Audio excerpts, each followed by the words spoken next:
The 30 visits have kind of gone the way that you would expect them to. A lot of defensive tackle, a lot of defensive ends, a lot of offensive tackles, one center, which is always like a rarity. I looked today, the 49ers since 2017 have not drafted a center or someone specific who played center in college. This could be the year that they bring in the center. Number 11 pick, they're drafting a center. It's not going to be the number 11 pick. What's your feel for like how this is evolving, specifically the 49ers 11th pick, very important pick, and for everything else behind them? Well, how is this lining up? I think it's exactly what we're expecting. I mean, their roster is such that they're sort of forced to take certain positions. And I think that they're okay with that because, those positions, especially defensive tackle, defensive end, are deep this year. So it doesn't really matter. This is their rationale. It doesn't really matter if the Bears know that we're going to take a defensive tackle because we've got 3 or 4 that we like. So I think that that's what their mindset is. And the 30 visits have kind of gone the way that you would expect them to. A lot of defensive tackles, a lot of defensive ends, a lot of offensive tackles, one center. Oh, wow. Which is always like a rarity. I looked today, the 49ers since Kyle Shanahan and John Lynch got here in 2017 have not drafted a center or someone specific who played center in college. So this could be the year that they bring in the center.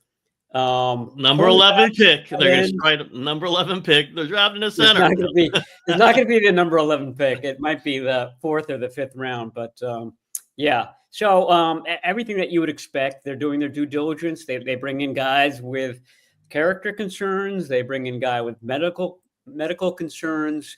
Anybody who's got a red flag that they are intrigued by, they usually bring in, and that's it's followed suit this year as well. I'm going to get into starting with that, like some of the things we both think they're not going to do, or separately think they're not going to do, but. I am like 11 is a spot where you might get a top 5, top 6 talent who has a red flag drops to you. And 11's about where teams start jumping in to try to get those guys or pass on them. And it's a big pass. Given the talent deficiencies that they've opened up by letting all these players go and by the aging, no question. Do you think they're more likely to go with a character concern like they did? Reuben Foster would be the classic one where they were under talented. They just thought he was a supreme major talent. And they had some people who believed in him, didn't work out. That's one time they did that. I don't know many other times they did. Not similar situation, but not totally different than right now where they're just aching for defensive talent. You think they might be more willing to take a shot on a red flag player? Not in round 1. I think that the red flag players that they're looking at might be examined because they think there's a chance that they could slip to round 2. So yeah, I think the Reuben Foster experience is still fresh in their minds, and that's something that they want to avoid. I mean, the guys with character concerns are Mike Green. He talked about those at the scouting combine, and he's a guy that the 49ers brought in. And I think James Pierce from Tennessee is in today. I'm not exactly sure what his character concern is. It might be just sort of his general attitude and things that they've heard at the University of Tennessee. But I've checked with, evaluators, scouts across the league, and everybody has those 2 names red flagged. Like, okay, we have to at least check them out. So I think that's sort of what's happening with both of those guys. If James Pierce gets to them in the 2nd round and he's still available, do we take him? So I think that's what they're doing with those guys. I would be surprised. If Green or Pierce were the pick at number 11. And you can make a great argument for both of them, as far as their production, especially Green, 17 sacks last year. You can envision the 49ers, bringing him in. Yetur Gross-Matos is sort of the base down defensive end, and then Green comes in on passing downs and really a pass rush specialist. He's quick. He's got a power move, but it's a leap of faith. I mean, there are legitimate character concerns that they would have to work through in order to make that pick there. So he's really interesting. He's not who I think that they're going to pick at number 11. Yeah, and I think there's a double edge there. It's character concerns, which they tend not. They love the captains, right? They love the team guys, and also he's not a 3-down guy. Like I think they're going to want a 3-down player if you're picking 11 overall, even if he's a great pass rusher. And who knows, with the competition level was not the highest where he was. That's one of my knots, I guess. I didn't mean to bring up there. Another one was I was interested. It's always some kind of clue when you look at who's going to attend the draft in Green Bay this year. Sometimes some of the top guys who the league is thinking is going to go in the top 25 or so just won't attend. They turn down. But usually the people who are invited are going. Any notable absences or presences there? I just kind of looked at it and I go, I think the 49ers will probably take from this list of 19. What did you notice anything that kind of jumped out to you, and the players are there or players are not there? Yeah, I didn't really study that list. I know that Tyler Warren is not going to be there. He's going to you got to imagine. Yeah, that's got to be. Yeah. I don't think it's going to be Tyler Warren just because of, what the 49ers did in free agency. Juszczyk back. They brought in Luke Farrell. And they brought in some tight ends for visits too. I have not heard Tyler Warren. I'm not necessarily sure they would need to bring him in or not.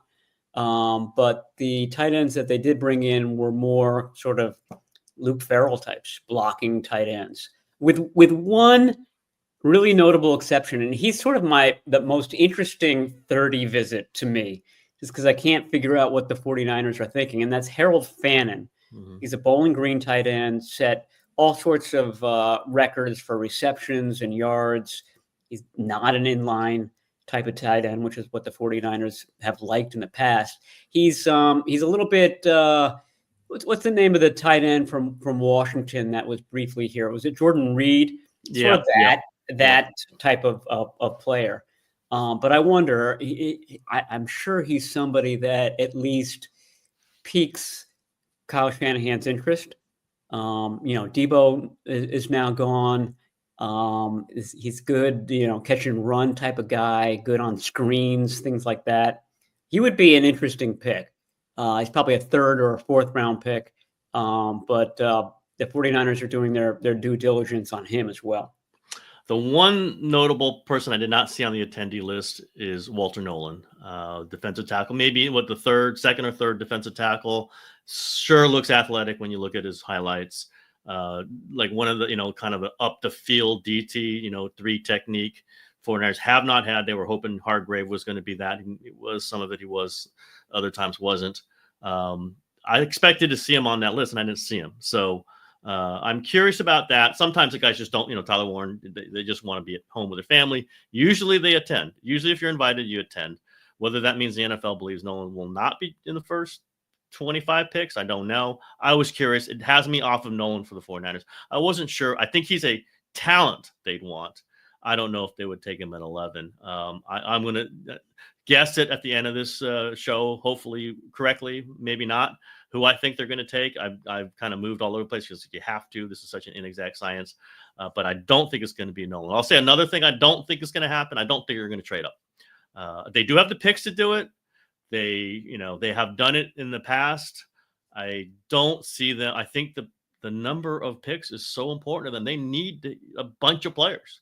Then to give up a 3rd round pick to move up 2 spots, that could be their next, Diamador Lenore, or that could be their next really important player. And you don't know that you're going to hit on every 3rd round pick, but you have a shot at it.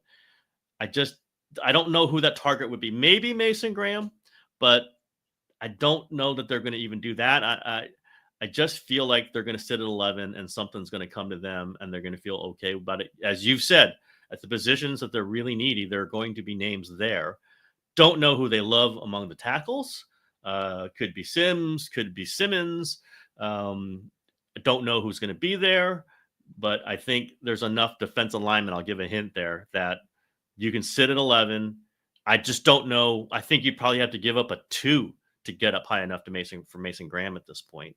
And I would not. I know I cannot see them giving up their 1 and 2 to move up to get Mason Graham. So I don't think they're going to move up. How about you?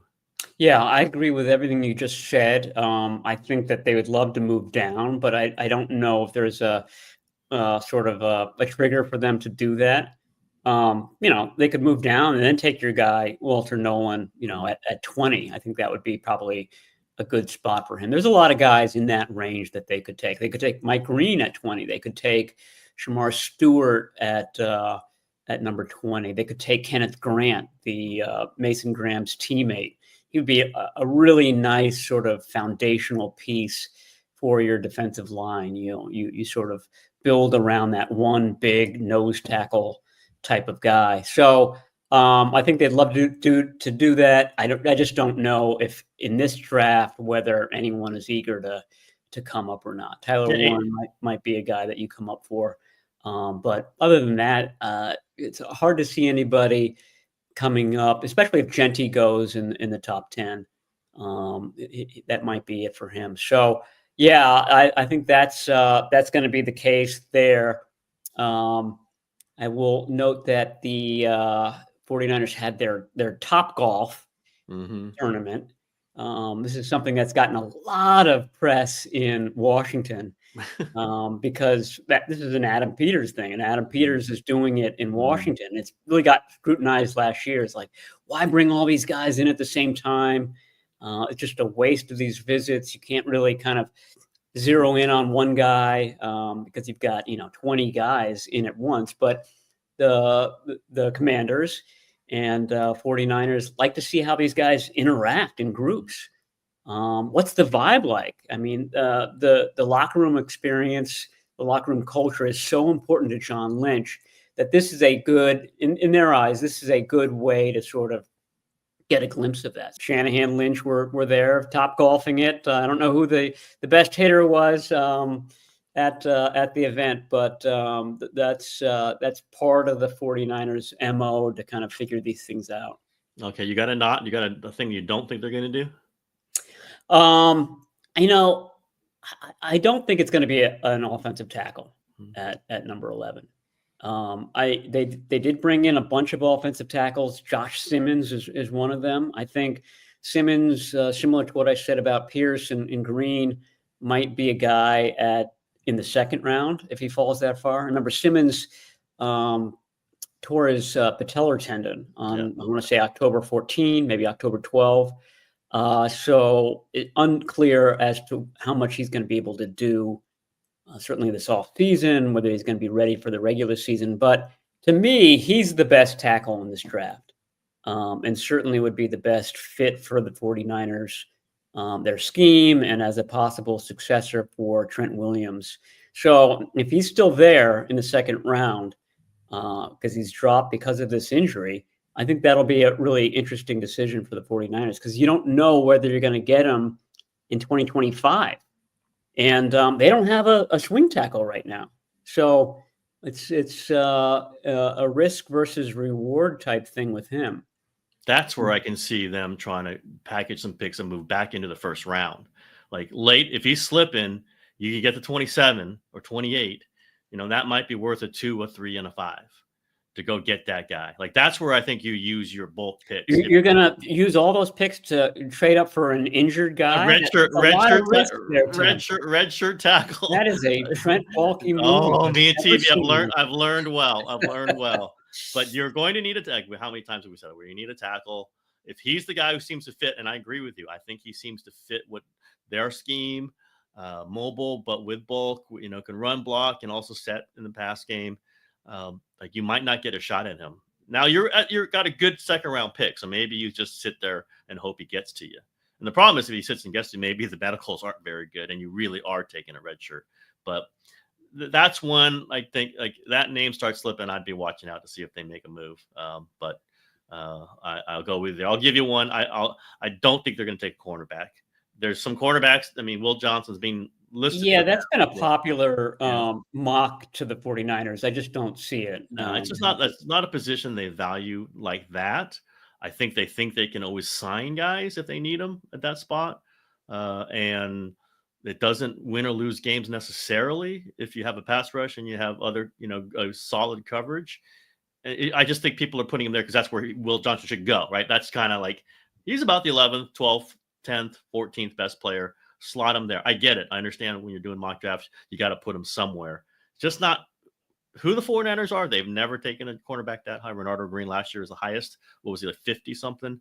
Yeah. And they just don't do that. They don't believe in that. I'm sure they think they can get a really good cornerback in the second or third round this year if they need to.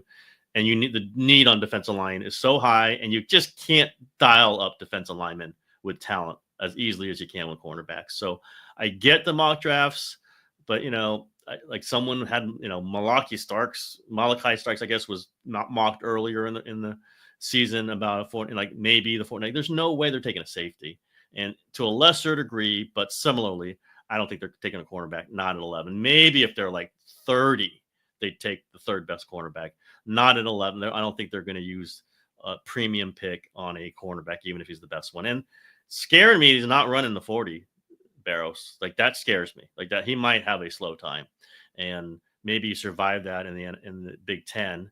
I don't know that you survived that. And, we saw what happened when Sherman was not the fastest guy, but once he really lost it, probably was like 4.8 by the time at the end of his career. Guys are running right past him. It's just hard for it to be 22 and not clocking the 40 at cornerback. That's a little tough. Yeah, you want to see the 40 if you're going to draft a cornerback or a wide receiver. They are bringing in cornerbacks, but they're mid-round guys, which has been their sweet spot. I mean, they've found good cornerbacks in the mid-rounds. DJ Reed, Deommodore Lenoir. The guys that they brought in for these visits are in that mold. I mean, these are not the tallest guys in the world, but they're feisty, and they can play inside. And I think that they feel like they've found the formula for cornerback after all these years. So I think they're comfortable taking cornerbacks in the 4th, 5th, 6th round. And that they don't need to take one real high, although they did last year with Renardo Green. So anything can happen. But I agree with you there. Safety, defensive backs at 11 don't make sense to me. This is a team that is happy with what they've been able to find on day 3 at both of those positions. It's a front 7 team. This is a front 7 defensive team. That's where they stack the talent. You got any other things they won't do? Won't do. Well, I mean, I said that they won't take an offensive tackle at number 11. I do think that they'll take one with their second round pick. That seems to be among the guys that they're really examining. I just don't know if any of them are still going to be there in the 3rd round. So it may be something where, okay, you're sitting there in the 40s and there's 2 or 3 tackles left. They might decide that those tackles aren't going to be there when we're next on the clock. So we've got to grab one here. So that would be the heir apparent to Trent Williams. And we should also note that McKivitz is not signed beyond this season. So they really need to take one. Right now, I can't even think of who their swing tackle would be. I mean, I guess it would be Spencer Burford at that spot, or Pleasance, the guy that they brought in late last year. So that's an area of concern for this team. Should have been taken one before, but we've gone over that territory before. You could have a guy sitting right there. You could have said goodbye, Jalen Moore. It wouldn't be a painful loss, and yet Jalen Moore is a painful loss. There's no way they're going to pay him $15 million a year, but they don't have anybody they can even imagine stepping in if Trent misses 4-6 games, which he has the tendency to do lately. I don't know if I have any other no's other than we know they're not taking a quarterback high. We know they're not taking a running back high. Kicker? Kicker. They're loaded up because 2nd round pick. If you can't do it in the 3rd, you might as well just do it in the 2nd. Just go 2nd round pick. Here's something that's interesting. I don't have any running backs on their visit list. I don't have the full list, so there could be a running back that's come in. That's the one position where I don't think that they necessarily need to bring the guy in because Bobby Turner does so much groundwork on each of these guys, and you've got to satisfy Bobby in order to get drafted on this team. So they could certainly end up drafting a running back. I'd say anywhere from I don't think they do it on day 2. I'd say anywhere from the 4th round through the 7th, and then they'll probably bring in one who's undrafted as well. But that's always interesting to me, is that there haven't been a lot of running backs on their official visit lists over the years. There have been a few, but I think that's because the Bobby Turner factor. He just does so much work that they feel like they don't need to do that. They just say it's a 3rd round running back. It's automatic, guaranteed to be good if the 49ers take him in the 3rd round. Oops, maybe not. Yeah, I'd say wait till after the 3rd round to take your running back, 49ers. I'm going to say who I think they're going to take. I don't know this. It dependent on other things. Obviously, the 10 in front of them. Can they move back? Can they move up? I think they're going to stay there. I think they're going to take what's there. It just feels like the board's going to play out where a defensive end, not a tackle. I think they need tackle more. They need a premium tackle more, but I think Graham's going to be off the board. I think Grant is fine. Maybe not who you would think would be the ideal selection at 11. I think they're going to have their choice among these defensive ends. Like there's going to be a couple defensive ends who aren't going to go in the top 10. And maybe you take a little bit of a roll of the dice, but you love the measurables. You love the explosiveness. Maybe he doesn't finish a lot of plays, but maybe he can drive the quarterback into Nick Bosa. Maybe he can drive the quarterback into someone else. I'm going to say Shamar Stewart. And I know others are beginning to mock him to the 49ers, the defensive end from Texas A&M. I don't love the low production. That scares me. You tend to not be a producer in college. You're not going to be a producer in the NFL. It just tends that way. But you see the dynamic talent. They could use a dynamic player over there. They could use somebody that offenses have to think about along with Bosa. They could use somebody if Bosa's hurt to be like we saw when Bosa was hurt, Barros. They had nobody. They didn't have a 1A. They didn't have a 2. They might not have had a 3. So like Leonard Floyd, who I have defended, I have said they shouldn't have cut him, but he wasn't that. And Shamar Stewart could be that guy. And he's a chance to be a co-1 with Bosa. He's that kind of talent. Again, the stats are not good. And the production stats. It's a little bit of a, you're batting upside at 11. That's not the greatest thing in the world to do. At 11, you want a sure thing. We can know this guy's. And I'm not sure he's a 3-down player. Maybe he is. Maybe he isn't. At 11, without Mason Graham on the board, and I don't know if I want to go Tyler Warren there. It's a little bit of an exotic pick at 11 for as many weaknesses as they have on the other side, on both lines. I think it's going to be an edge. Mykel, what's his name? Mike, whatever his name is, could be there. Mykel Williams. Yeah, he's an edge. I just think you go for the talent that you need and you hope you can coach them up. That's not usually how they do this. I know it isn't. Kinlaw might have been sort of like that and it worked as a tackle. So you worry. I don't think Shamar Stewart has that same injury history that Kinlaw did, which I think should have backed them off of Kinlaw if he had done their medicals. He did show up as a medical question mark going into that draft. They kind of ignored, but they felt it'd be fine. It turned out it wasn't. I'd say Shamar. That's my guess. Shamar Stewart. I'm not in love with this. Mason Graham would be the one. If you could get to them, I think they would be run to that table, run up to the podium, take that pick. I'm going to say he's gone, maybe long gone by the time they're drafted 11. And I'll say Shamar Stewart. What do you think about that one? Shamar Stewart is one of the 30 visits. Yep. He's there. We're recording this on Wednesday. He's there right now, I think. Mm-hmm. So that all makes sense. And I totally agree with you as far as the position. And I do think that he's a 3-down player. I mean, he's got strength and quickness. You don't see him going backwards very much. So he's a guy that definitely can hold up the edge. Played on a very physical front at Texas A&M. The issue is that he only had 1.5 sacks last year. He's never had more than 1.5 sacks in any year, and so it's really a projection. You're saying we're not basing this on his college production. We're basing this on what we think he could do in the NFL with Chris Kasurik coaching him up. And that's, I don't know. I always think that that's fraud. If the guy couldn't do it in college, why do you think that he can do it in the NFL? So that would be my devil's advocate critique of it. I agree. I agree. You are really, you have to love the attributes, and you have to see what Kasurik says about him. And Saleh, those two guys, they believe their coaching, their scheme, their mix of talent could turn this guy into a 8-sack guy at the minimum. And hopefully, 3 years in his career, he's a 14-sack guy. Yeah.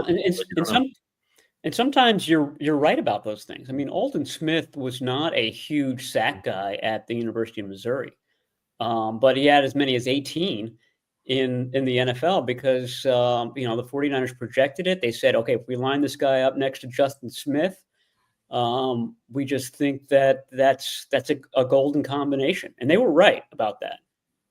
Your guy Trent Baalke was right about that. He's always right. And I'm trying to think of other players like that who didn't have high sack numbers in college, but came in and were really productive in the NFL.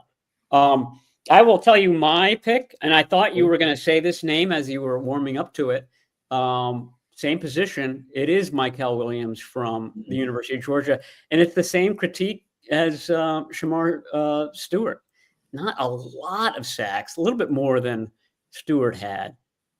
He's got a little bit better of an excuse. He hurt his ankle in the first game of the year against Clemson, and then kind of dealt with it the rest of the season. Georgia also really rotates its linemen in and off the field, probably more so than most teams. Tennessee did as well. So you don't really have the opportunity to rack up a ton of sacks. I think he had 5 last year, but like Stewart, you never see him going backwards. He's got long arms. He's always driving the tackle backwards. Has he put it all together to kind of use that power with his quickness to get sacks? No. And so it's another kind of projection. It's another leap of faith that, he can learn that over time. But he's a team captain type. The baseline that you're getting is somebody that is going to hold the edge really well and is going to collect half a dozen sacks. So I think that's enough for the 49ers, plus the idea that this guy's going to get a lot better over time. And, first round pick, you have him under contract for 5 years, and you've been looking for Nick Bosa's bookend for 5 years. 5.5 years, really, because D Ford got hurt midway through that 2019 season, and the 49ers just haven't found a guy since then. The best guy was the guy that they had last year, Leonard Floyd, and they cut him. They ran him out of town. Yep. He did exactly what they expected him to, and they're like, "You're out of here, Leonard." So this would sort of end that search. I don't think that they would draft another defensive end in this draft if they did take one early on. But then, you draft a defensive end in round 1. Okay, what are you going to do at defensive tackle? I feel like, of your next 4 picks or 3 picks, 2 of them probably should be defensive tackles. Yeah, it just feels reachy if you take a defensive tackle at 11, who is not Mason Graham. Does not feel as reachy if you take, Williams is somebody I had on my list. If you take a defensive end, it just seems the talent level is a little higher there at 11. I think that, they are a team that likes to go for talent level, certainly in that position. So we'll see. We're both saying defensive end. That means guarantee is not going to be defensive end. But I will note that Stewart and Williams are both going to be attending the draft. And again, I'll say Walter Nolan is not. That's the DT I would put at 11. The kind of the guy who will be there and has upside at that position, certainly athletic. That kind of has me scared. I don't know. There's probably context to that, but the NFL kind of gets hints about where guys, like they've got Milroe attending. So that's interesting. I wonder, again, not a guy the 49ers are going to take. If they take Jalen Milroe, that will be a story. That will be a hell of a story. You're going to have to fly back from Houston for that one. I am right in that one. But I usually they get little. I mean, they're not 100% right. We've seen guys sit in the green room forever, and we know those stories. But I think Stewart and Williams are just at a higher talent level than the DTs that could be there, who are not named Mason Graham, and I like either one of them. And the reasoning for both of our picks, we did not talk about this beforehand, is similar. That those are the higher end talent you can get 11. The offensive tackles are, you might be taking a guy for a redshirt year, which they're not going to love. No coach loves that. And the other positions seem a little more luxury. Tyler Warren, who I could see that pick. They could explain it to me. I wouldn't be ripping anybody, but it's a bit of a luxury pick when you got George Kittle, Kyle Juszczyk, Christian McCaffrey, guys who do those things. Luke Farrell, don't forget Luke Farrell, the great Luke Farrell, who they paid the most guaranteed money this offseason. If you're taking Tyler Warren, you're taking him to score touchdowns, and you've got guys you're paying to score touchdowns. What you are not loaded up with are guys you're paying to sack the quarterback. You have one of those guys. You usually need three. So I think our logic is true and fair and just. We'll see if it's accurate, or if Shanahan and Lynch listen to this podcast and we've convinced them. God damn it, Kyle Kami and Barrows got us again. We're going to take a defensive end. Well, I will say that the defensive tackles that they're bringing in to visit are day two guys largely. So that kind of adds up as well. So it seems just from the visits as if the order might go defensive end. That's round one. Round two, offensive tackle. And then round three, defensive tackle and or linebacker, which including my guy, Paul, who you got the invite. Were you nervous over that, or did you know that he? Yeah, when I wrote it, he didn't have the invite, and then he got it afterwards. So I think that. Hold on, I think John Lynch read my my draft crush, and he's like, "Oh my God, Barrows is right. We need to bring this guy in." That's it. You seal the deal with this. All you guys in this room who we've been meeting for a year on the draft did not have this listed, but Barrows, I know, has got the details. He's got a feel for these things. He makes a great argument. We need to bring this guy in, and he came in this week as well. But I think he was a late add to the visit list. Was Mason Graham on the list? Maybe he would just not come. I don't know one way or the other whether he was on the list. My guess is not. No Membu, the Missouri offensive tackle. No Will Campbell from LSU. Does that mean that the 49ers think that there's no way in hell that those guys are getting out of the top 10? I'm not sure, but I haven't seen them on any visit list related to the 49ers to this point.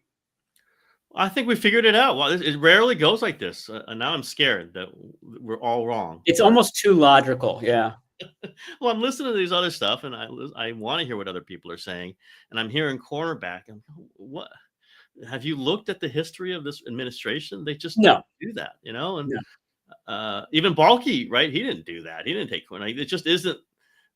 Teams that are built. The last first round cornerback, is it Mike Rumph? I think it is Mike Rumph, Terry Donahue's own Mike Rumph, who couldn't play cornerback basically. Like Ahmed Peterson, is that am I right on that? He preceded. That was it's Bill not Ahmed. It's not Ahmed Peterson. Ahmed Plummer. Yeah. Julian Peterson. Peterson. Yeah, those are those era players. When you play physical football, when you play in line of scrimmage of football, you just don't take defensive backs in the first round. You just don't do it. Now, Baltimore did it with Kyle Hamilton, different thing. Like that's just an other level talent. If there was a Kyle Hamilton, I think available at 11 for the 49ers, I think they'd look at him. I think they would tend to not take him, but I think they would certainly consider it. If you're not Kyle Hamilton, they're not taking. Like it's the same with tackle with Shanahan. Unless you're, Penei Sewell, he's not taking you in the top 15. He's just not. He doesn't think the position is that different when his scheme is factored in, when his coaching is factored in. The difference-making talent levels matters most on the defensive line and offense, and that's where he sinks his picks in. It's where the 49ers tend to do it. You and I are lockstep into that. Now we shall see if we're right or we're wrong. Yeah. Wow. I can't believe we're this locked in on this. I am convinced myself. You've convinced myself. So we'll see if we're correct. Yeah, I spent a long time watching Mykel Williams last night, and as John Lynch would say, I felt convicted by the end of it. That this was a guy. Gold star. This was a guy who played in the best conference in America, played against some good offensive tackles. Really beat up Kelvin Banks, who is, a lot of people think that the 49ers will draft Banks at number 11. And I agree. He's in the conversation at number 11. But that game, and there were a number of games against Georgia versus Texas. And I felt like Mykel Williams, for the most part, won those matchups pretty well. So that sort of told me that, okay, of these two guys, one of these guys is better than the other. And that guy was Mykel Williams. You know what's going to happen? They're going to be at 11, and both these guys are going to be available, and we're going to see what they do. Are we right conceptually, and are we right specifically?